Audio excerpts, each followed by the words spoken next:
Elizabeth DeBray, Associate Professor at the University of Georgia in the College of Education. My research very broadly focuses on the federal role in elementary and secondary education, particularly concerned with the federal role in securing equality of educational opportunity. I believe that everyone involved in the education enterprise needs a good understanding of how Congress works. The federal role has become a much more ubiquitous part of the work of school districts and educators.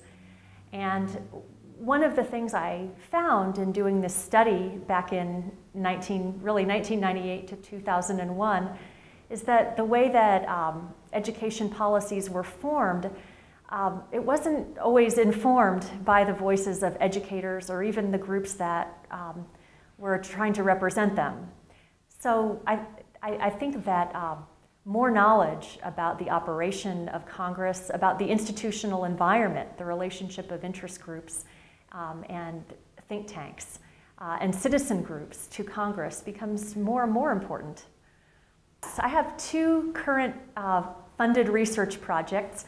One is very much related to this federal role in educational opportunity. There is a small federal grant program called the Technical Assistance for Student Assignment Plans program that was instituted by Congress back in 2009 following the Supreme Court decision in parents involved in community schools in 2007 that struck down 2 race-based assignment plans, voluntary, in Seattle and Louisville. My colleagues Catherine McDermott and Erica Frankenberg and I are studying how districts use these federal grants to support and design student assignment plans with an eye toward avoiding racial and socioeconomic resegregation. I also have a project with 2 other NEPC fellows, Christopher Lubienski and Janelle Scott. Over the next 3 years, we are going to be studying 2 questions that are interrelated. One is how policymakers draw on research at the local level in New Orleans, New York, and Denver, in the areas of charter schools and teacher merit pay.